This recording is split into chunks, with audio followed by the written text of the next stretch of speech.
It's been 4 years since Google refreshed its Chromecast lineup, and while it was quite popular, well, Google sold many units, there's no denying that.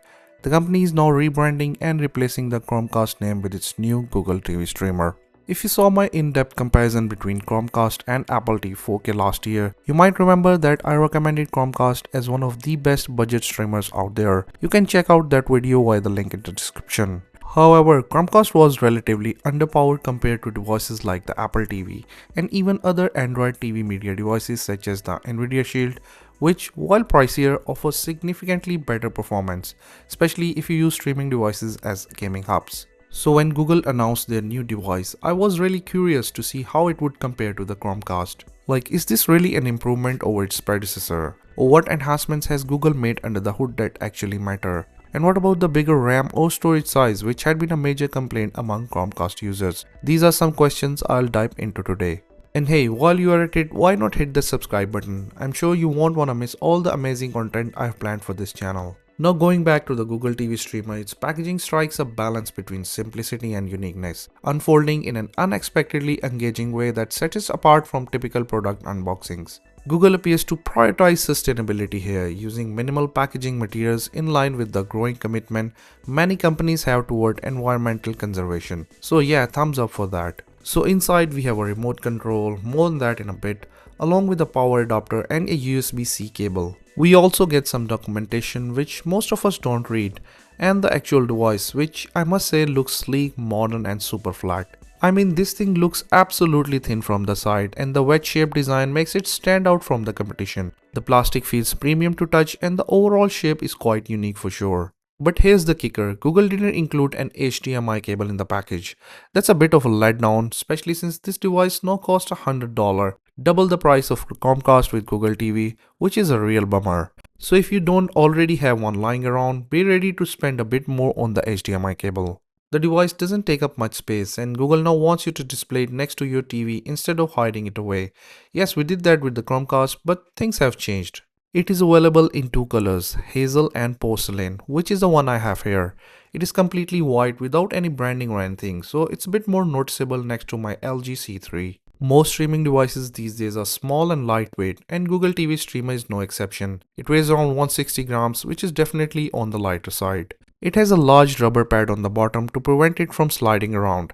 Clearly a thoughtful design choice by Google, and I commend them for that. Luckily, it uses a USB-C power connector just like many modern gadgets. This is handy if you misplace the included adapter, as you can grab any other USB-C charger nearby and plug it in. And if you travel often like me, the Google TV streamer is small enough to fit in your bag. On the back you will find all the essential ports including USB-C, HDMI 2.1 and finally the built-in gigabit Ethernet port, a significant improvement over the Chromecast which needed a separate Ethernet power adapter in case you wanted to go wired. And I'm not sure if you can see this, there's a status light located on the back which, although does the job, I would have preferred it on the front for improved visibility. In terms of wireless connectivity, the device supports Wi-Fi and Bluetooth, plus it has a built-in Matter and Thread support now, which might be useful for you. As for the specs, the device boasts 4 GB of RAM and 32 GB of internal storage, which feels plenty enough for installing all the essential apps. Google hasn't specifically talked about its processor, but I believe it's got the MediaTek chipset. Now, I do wish Google had opted for their Tensor processor to make this device even snappier. We all know how well the Tensor chipset performs in the Pixel phones, and using it here could have put the streamer right on par with the Apple TV 4K. Now, let's take a quick look at the remote. You will appreciate its significantly improved design as it's now longer and easier to grip. Let's admit it, the previous Chromecast remote was pretty small and slippery, making it less enjoyable to use. But Google has now not only enlarged this remote, they have also moved the volume controls to the front, which is probably better than its previous location on the Chromecast remote. Another issue I faced with Chromecast was losing the remote often in the sofa cushions or having my kids misplace it. But Google has thankfully addressed this problem too, as there is now a small button on the back of the streamer that emits a soft beep when pressed, which only stops when you press a button on the remote itself, something I'm already loving. The remote supports HDMI, CEC and IR controls and features voice control just like before. It runs on two AAA batteries which are easier to swap out.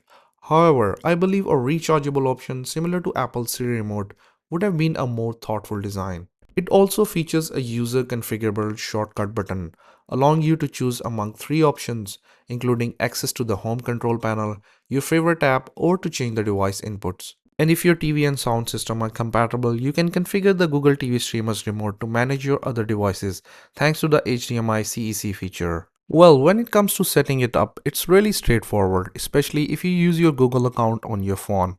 If you prefer, you can also use the remote to manually enter your info like your password and email, but that will obviously take a bit longer. The streamer lets you select and automatically download the services you already use during setup. However, if you're switching from another Android TV streaming device, there's no way to transfer all your previous data. But many users don't switch devices frequently, so that might not be a major issue for most. Right, so let's dive into the performance.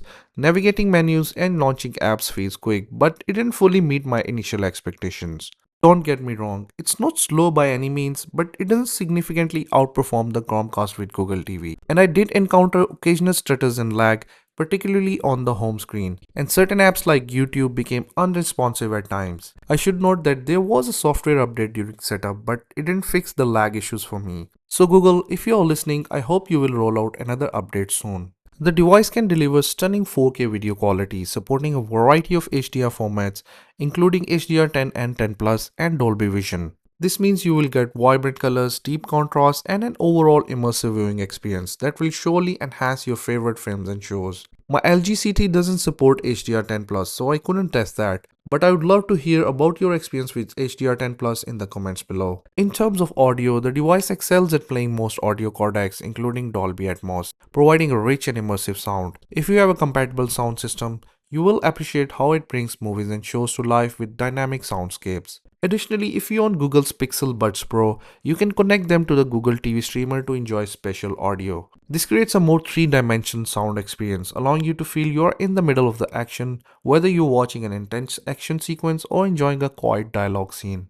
So overall, whether you're streaming blockbuster films or binge watching your favorite series, the Google TV streamer promises immersive video and audio fidelity. As I mentioned earlier, the device features both wired and wireless internet. During my testing, the Wi-Fi connection offered stable and fast internet speeds, allowing for seamless streaming without noticeable buffering. I was able to enjoy 4K content without any interruptions, which is always a plus. However, for those looking for absolute best performance, I'm confident that the built-in gigabit Ethernet port will provide an even more reliable and faster connection. As wired connections typically reduce latency and enhance stability, making it ideal choice for heavy streaming.